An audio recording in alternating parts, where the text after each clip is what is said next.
Bismillahirrahmanirrahim. Assalamualaikum warahmatullahi wabarakatuh. Salam sejahtera dan selamat petang kepada semua rakan-rakan media. Berdiri sebaris dengan saya adalah Datuk Dr. Raizat, Dr. Rohayati Rusli, Datuk Dr. Chong Chi Kiong dan Dr. Hisham Shah. Kementerian Kesihatan Malaysia ingin memaklumkan bahawa terdapat 98 kes yang telah pulih dan dibenarkan discharge pada hari ini. Ini menjadikan jumlah kumulatif kes yang telah pulih sepenuhnya daripada jangkitan COVID-19 dan telah discharge daripada ward adalah sebanyak 3,295 kes, iaitu bersamaan dengan 60.7% daripada jumlah keseluruhan kes. Sehingga 20 April 2020 jam 12 tengah hari, terdapat 36 kes baru yang telah dilaporkan. Ini menjadikan jumlah kes positif COVID-19 di Malaysia adalah sebanyak 5,425 kes dari 113,055 individu yang telah disaring dan diuji bersamaan dengan 4.7%. Ini merupakan bilangan kes harian yang paling rendah direkod setakat ini. Oleh itu, jumlah kes aktif dengan boleh jangkitan COVID-19 adalah 2,041 kes. Sehingga kini seramai 45 kes positif COVID-19 sedang dirawat di unit rawatan rapi dan daripada jumlah tersebut, 28 kes memerlukan bantuan pernafasan. Sukacita dimaklumkan daripada maklumat terkini yang telah dilaporkan ke CPRC Kebangsaan, tiada sebarang kes kematian yang baru setakat ini. Oleh itu, sehingga jam 12 tengah hari 20 April 2020, jumlah kematian kekal 89 kes. Penurunan kes harian yang dapat dilihat sejak kebelakangan ini adalah hasil daripada tindakan proaktif dan agresif dalam mengesan kes yang dijalankan terutama dalam tempoh 2 minggu yang lalu. Namun demikian, jumlah ataupun bilangan kes baru mungkin boleh meningkat kembali dalam tempoh 2 minggu akan datang memandangkan aktiviti pengesanan kes masih giat dijalankan terutamanya ke atas rakyat Malaysia yang baru pulang daripada luar negara dan di lokaliti yang terlibat di bawah Perintah Kawalan Pergerakan diperketatkan. Perintah Kawalan Pergerakan diperketatkan telah mula dilaksanakan di beberapa lokasi berisiko tinggi sejak 27 Mac 2020. Langkah ini dapat membantu Kementerian Kesihatan Malaysia dalam menjalankan aktiviti pendekatan tertumpu iaitu targeted approach untuk membendung penularan jangkitan COVID-19 seperti bancian penduduk, aktiviti case detection rumah ke rumah, pengambilan sampel, aktiviti disinfeksi berkaitan dan promosi kesihatan. Bagi kes yang disahkan positif COVID-19, mereka akan diasingkan di hospital dan diberi rawatan. Sehingga 20 April 2020, kerajaan telah mengeluarkan sebanyak 6 arahan PKPD secara berperingkat melibatkan sebanyak 10 lokaliti iaitu Bandar Baru Ibrahim Majid, kawasan di sekitar Bandar Baru Ibrahim Majid, Kampung Sungai Lui, kawasan di sekitar Kampung Sungai Lui, Menara Plaza City One, Malayan Mansion, Selangor Mansion, Masjid India dan kawasan sekitarnya, terkini di pusat bandar utara Kuala Lumpur dan kawasan sekitar Pasar Borong Kuala Lumpur. Hasil daripada pelaksanaan PKPD, sebanyak 13,277 sampel ujian pengesahan COVID-19 telah diambil di mana sebanyak 796 kes telah dikesan positif COVID-19.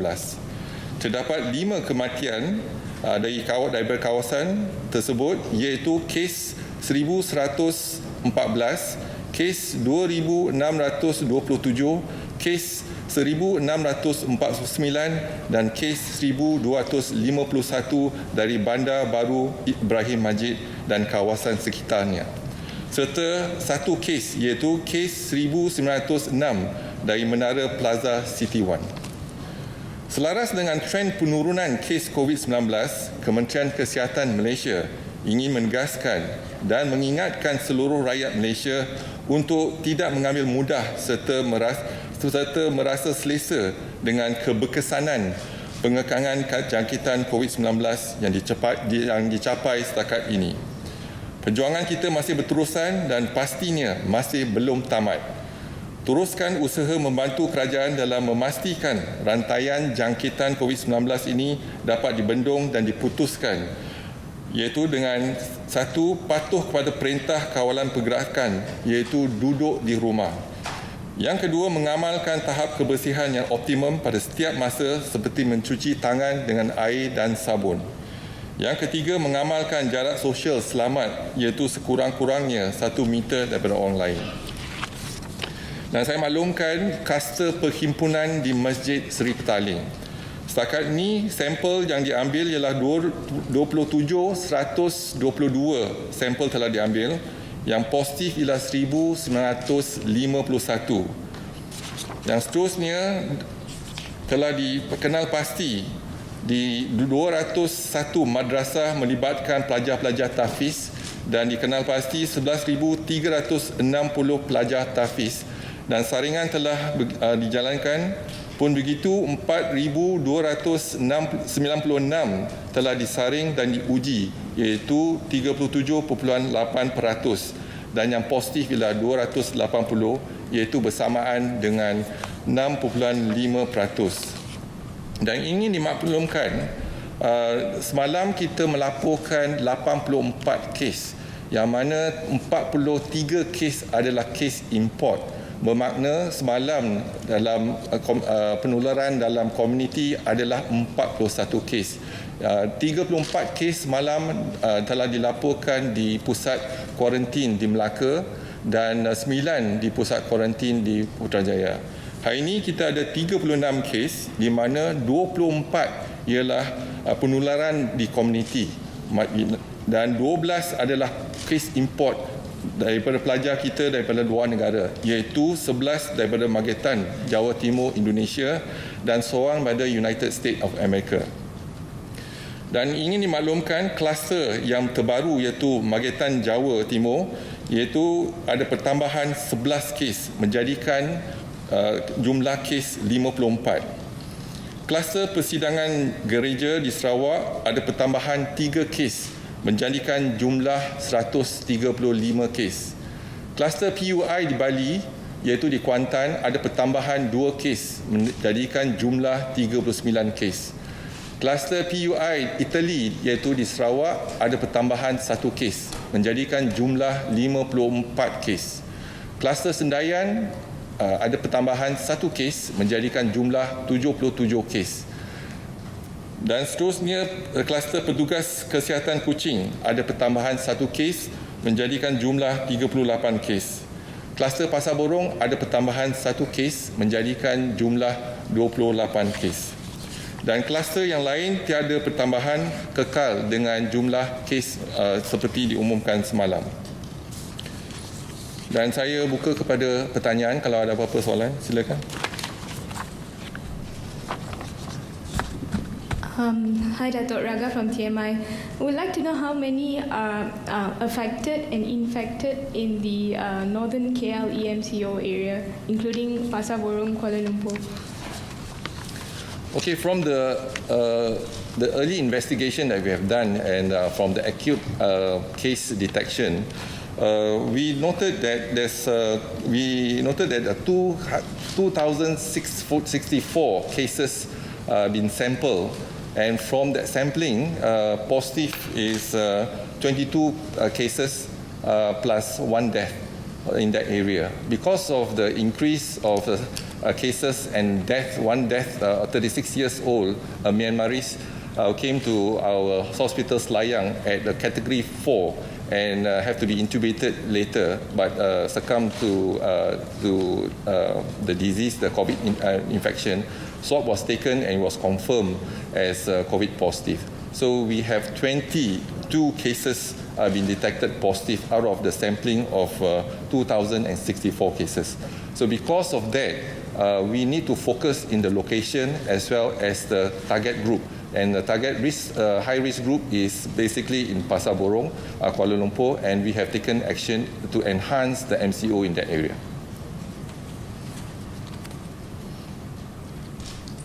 Datuk Rafidah dari Berita Harian. Ada dua soalan, Datuk. Satu lalu pakar virologi Dr. Sazali Abu Bakar sebelum ni ada menyatakan KKM perlu mengadakan saringan mengesan antibodi terhadap orang awam secara rawat di seluruh negara bagi mengetahui kadar jangkitan COVID dalam komuniti. Adakah KKM akan menasihatkan kerajaan untuk melaksanakan saringan secara rawat ni, dan jika ia dilakukan bagaimana saringan itu akan dilaksanakan? Dan yang kedua, adakah wajar, since kita dah ada kluster dekat Pasar Borong tu, adakah wajar untuk warga asing terutama di kawasan yang dianggap berisiko diwajibkan melakukan kuarantin sendiri berbanding membenarkan mereka keluar bekerja dalam sektor-sektor termasuk pasar dan kilang? Ya, terima kasih atas soalannya. Yang tu saya jawab soalan kedua dulu. Yang warga asing yang berisiko, kita nasihatkan mereka untuk tampil ke depan ke klinik kesihatan dan untuk menjalankan saringan dan ujian. Iaitu yang kalau warga asing yang berisiko tinggi. Dan sekarang ni aktiviti kita di Pasar Borong Kuala Lumpur ialah aktiviti setempat, iaitu tertumpu targeted approach di Pasar Borong Kuala Lumpur. Dan kita harap kita dapat saring lebih ramai, dan kita pun belajar daripada negara jiran kita supaya tindakan dipercepatkan supaya kita dapat mengawal penularan kes yang positif di kalangan warga negara bukan warga negara di Malaysia. Yang soalan kedua tu, kalau kita lihat memang kita sekarang ni ada taburan cumulative case yang zon merah, zon hijau dan sebagainya. Jadi zon merah kita memang kita sedang mempertimbangkan untuk menjalankan kajian ataupun melihat kepada antibody di kawasan setempat, contohnya di zon merah. Jadi kalau mereka terdedah kepada virus tersebut, maka dalam tempoh seminggu akan terbina dia antibody, iaitu IgM dengan IgG. Dan kalau kita lihat, kita nak tahu berapa ramai di zon merah contohnya yang telah dijangkiti tetapi tidak dikesan contohnya lah. So, jadi ini mungkin satu kajian yang baik yang boleh kita pertimbangkan, dan mungkin masa yang sesuai untuk kita melaksanakan ujian tersebut. Dan ujian ini akan menggunakan ujian test kit, iaitu antibody test kit yang cepat, iaitu kita dapat ukur antibody ataupun IgM ataupun IgG. Jadi yang apa yang diperlukan ialah setitis darah saja dan kita dapat mengukur dia. Tetapi yang ni bukan untuk mengesan ataupun diagnosis, tetapi untuk mengetahui berapa ramai daripada di kalangan komuniti yang telah dijangkiti tetapi tidak dikesan contohnya. Jadi sekarang ni kita maklum kes-kes di zon merah, zon kuning dan juga zon hijau. Jadi mungkin kajian tu perlu dilihat. Ini adalah salah satu kajian yang boleh kita lihat dari segi jangkitan penularan di kalangan di komuniti. Tapi apa yang penting ialah untuk kita lihat ialah bagaimana kita nak melaksanakan ujian tersebut. Jadi kita mungkin perlukan kerjasama yang rapat dengan klinik-klinik swasta contohnya, dan supaya kita boleh dapat kumpulkan data-data yang terkini untuk kita mengambil tindakan sewajarnya.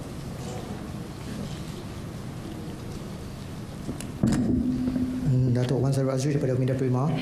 Datuk, kalau kita lihat nak dapat pengesahan daripada Kementerian Kesihatan, ada tak Kementerian Kesihatan mengeluarkan arahan supaya Pasar Borong Kuala Lumpur ditutup sementara sehingga 24 April, sehingga sebab difahamkan pada sidang media Menteri Kanan Kluster Keselamatan tadi memberitahu Pasar Borong tersebut tidak ditutup. Jadi minta komen daripada KKM. Jadi kita memberi nasihat dan juga kerjasama dengan MKN. Jadi apa yang telah diumumkan tu memang kita ikut arahan daripada Menteri Yang Berhormat Datuk Seri Izzuddin Sabri lah yang tu.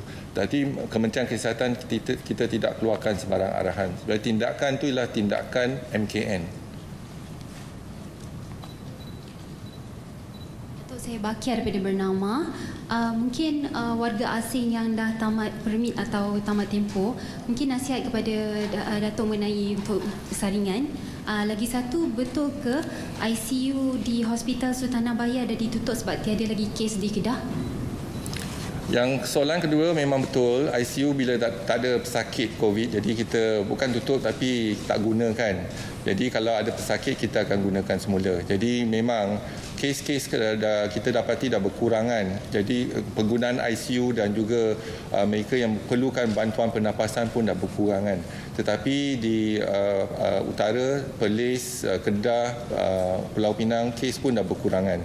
Jadi itu satu pencapaian kita kalau kita dapat mengurangkan pesakit masuk ke ICU.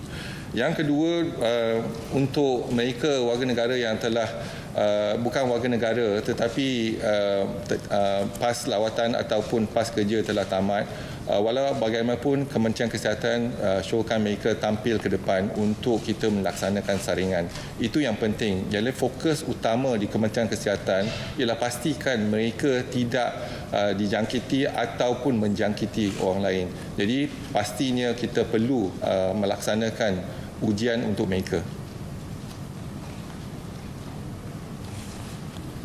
Tadi saya ada maklumkan yang kita laksanakan di Pasar Borong ialah 2,064 sampel, tapi keputusan sekarang ni yang terkini ialah yang positif 28 kes termasuk 1 kematian. Semalam ialah 20 kes, tetapi hari ini ialah 28 kes termasuk 1 kematian. Datuk Joseph from The Star. We are about 1 week away from the end of the third phase of the MCO, April 28th. So we've seen some improvements, especially in the northern states.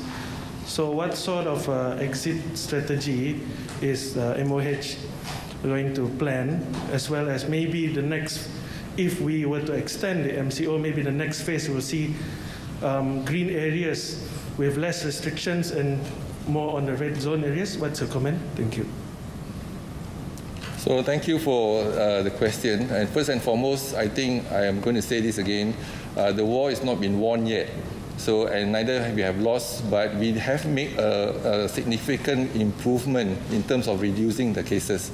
So we need to continue to do what we did in MCO 1 and 2, and hopefully by doing so we can bring down the figure. Today is 36 cases, among the lowest, but we want to see a single digit. Maybe we can achieve the single digit within 1 week. But nonetheless, I think all of us need to work together and make sure that we continue to stay at home, for example. Even if we have actually removed the MCO, our advice to the people is to stay at home unless you have to get out of the house. But stay at home, that is the principle. And if you can stay at home and you can help us to break the chain of transmission of COVID-19. And the exit strategy, definitely we are looking into exit strategy, but the planning, we are planning now and looking into how we can mitigate the situation so that when we start in terms of probably it must be a soft landing in terms of looking in the next 2 weeks, and then slowly in the next 2 weeks, how can we slowly but surely make sure that we can actually return back to not the norm, the new norm, return back to a new norm for us to make sure that we can continue to stop this or to break the chain of the COVID transmission. So that is important. And we may take some time, maybe 3 months, maybe 6 months. Our policy must change in terms of looking into no public gathering, for example, and social distancing, and continuously to remind our public to wash their hands. And also, more importantly, is to stay at home if you do not have any business out in the public. Datuk Tuan Mukhairah daripada Sinar Harian. Saya ada satu soalan. Kita lihat lebah pantai masih lagi juara dalam bilangan kes tertinggi dengan 343 kes positif berbanding dengan bahagian utara Kuala Lumpur iaitu 21 kes. Kenapa masih tiada lagi tindakan PKPD di kawasan ini? Terima kasih. Okey, kalau kita lihat di lembah pantai, PKPD telah dilaksanakan. Jadi kita lihat lembah pantai termasuk One City Condo, Selangor Mansion, Malayan Mansion dan kawasan Masjid Mindia tu, kawasan tu ialah kawasan lembah pantai.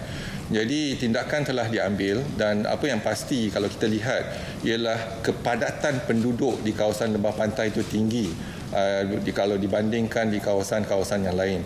Jadi apa yang kita harus laksanakan ialah untuk kita mengesan kes-kes yang positif dan pastikan tak ada kluster yang baru terjadi dalam kalangan kumpulan-kumpulan yang baru. Jadi kita masih mengambilkan tindakan positif dan saya juga ingin mengambil kesempatan ini untuk mengucapkan terima kasih kepada barisan hadapan sama ada kesihatan, PDRM, immigration dan juga angkatan tentera dan mereka yang telah tampil ke depan untuk membantu kita, contohnya NGO dan sebagainya. Itu perlu. Sekarang ni kejayaan hari ini adalah hasil daripada barisan hadapan dan juga perancangan yang rapi, bagaimana kita dapat melaksanakan perancangan ini dengan cepat dan tepat. Jadi kalau sekarang ni kita lihat hasil hari ini ialah daripada perancangan kita 2 minggu dan 4 minggu kebelakangan. Jadi apa yang pasti ialah dalam tempoh 2 minggu lagi, apa yang kita rancangkan hari ini akan kita lihat hasilnya dalam tempoh 2 minggu lagi. Jadi inilah sebab penting untuk rakyat Malaysia sama-sama dengan Kementerian Kesihatan untuk kita menjayakan untuk memutuskan rantaian jangkitan COVID-19 ni. Datuk, dikatakan bahawa di Kuching, di Hospital Besar Kuching tak cukup topeng muka N95 dan terpaksa ada yang katanya terpaksa recycle. Dan satu lagi, kenapa recovery rate di hospital ni untuk kluster hospital ni nampak macam sedikit slow? Jadi kalau kita lihat dari segi PPE iaitu N95 dikhaskan untuk warga Kementerian Kesihatan ataupun barisan hadapan yang berdepan dengan pesakit, contohnya di ICU dan juga di ward-ward COVID. Yang bukan di ward-ward COVID, mereka boleh gunakan 3-ply mask. Jadi kita tak ada masalah dengan 3-ply mask, tetapi dengan N95 kita kena berjimat untuk mereka yang perlukan N95 di ward ICU dan juga di ward ataupun di ICU. Tetapi kalau kita tak ada N95 pun, kita boleh gunakan face shield dan 3-ply mask untuk mereka yang bekerja di klinik dan sebagainya. Jadi masalah ni kita memang masalah penggunaan, kita akan lihat dan juga kita akan agihkan N95 yang kita ada di pusat ke Kuching dan juga di Sabah dan Sarawak. Okay, last dari RPM. Datuk, recovery rate pun kenapa habis slow? Recovery rate kalau kita lihatkan mungkin ada kaitan dengan mereka datang ke klinik ataupun the hospital pada peringkat yang lewat, yang itu pertama. Yang kedua, mereka yang terlibat juga usia mereka. Kalau usia mereka lebih daripada 60 tahun, jadi recovery rate pun lambat. Dan juga yang faktor yang ketiga ialah kalau mereka ada comorbidity, ada penyakit kencing manis, darah tinggi dan sebagainya, recovery rate pun lambat. Jadi kita lihat pada kohort pesakit tersebut. Datuk Seri Andy Reza RTM, Datuk terus-menerus bercakap bahawa kita masih lagi berperang, perang ini masih berterusan. Cumanya pada waktu bila ataupun pada situasi bagaimana kita boleh katakan bahawa perang ini sudah habis? Adakah WHO telah menetapkan satu indikator yang jelas, mungkin kadar kes baru sifar atau bagaimana? Terima kasih. WHO jangkakan kita mungkin terpaksa berperang sehingga tahun depan. Jadi masalah dia sekarang ni ialah bagaimana kita kena rancangkan strategi kita sampai tahun depan. Dan apa yang penting sekarang ni kita kurangkan kes, tetapi kita tak dapat tamatkan kes. Jadi mungkin akan terjadi dalam kluster ataupun kes-kes terpencil, 1-2 kes itu sporadic cases. Hari ini kita lihat selain daripada kita melaksanakan antibody yang dicadangkan untuk komuniti, kita juga pantau dari segi surveillance kita di komuniti, iaitu kes-kes yang Aili dengan Sari. Kalau kes-kes Aili dan Sari bertambah, maksud dia virus tu masih ada dalam komuniti. Tetapi sekarang ni kita lihat kes-kes Aili dan Sari pun semakin berkurangan. Jadi kalau berkurangan, itu satu indikasi yang baik untuk kita melaksanakan ataupun merancang untuk tindakan kita untuk masa depan. Tapi apa yang kita sedang lihat sekarang ni, daripada kes-kes yang telah kita kaji, kita kena lihat kepada bagaimana kita dapat mengambil tindakan yang sewajarnya untuk kita selepas kalau MCO telah ditamatkan. Jadi mungkin kita kena lihat aktiviti kita berbeza, cara kelaziman kita pun dah berbeza selagi kita tak ada vaksin lagi. Kalau kita dah ada vaksin yang berkesan, maka kita setiap daripada kita akan dapatkan vaksin tersebut dan mungkin kita dapat pertahankan diri daripada jangkitan COVID-19. Hari ini kita tak ada vaksin lagi. Banyak kajian telah dilaksanakan dan kita harap kita akan jumpa vaksin dalam tempoh yang terdekat. Biasanya untuk kajian vaksin mengambil masa lebih kurang setahun setengah. Jadi sebelum kita dapat vaksin tersebut di pasaran. Jadi inilah satu harapan. Selagi kita tak ada vaksin, kita kena gunakan kaedah kesihatan awam, iaitu pencegahan lebih baik daripada rawatan. Dan pencegahan tu maksud dia cara kelaziman kita hidup, tingkah laku kita kena ubah. Kalau walaupun kita dah tak ada PKP contohnya. Jadi kita kena lihat bagaimana kita dapat laksanakan strategi ataupun dikatakan exit strategi yang dapat mengawal dan membendung penularan COVID-19 ni. Thank you. Okey, terima kasih.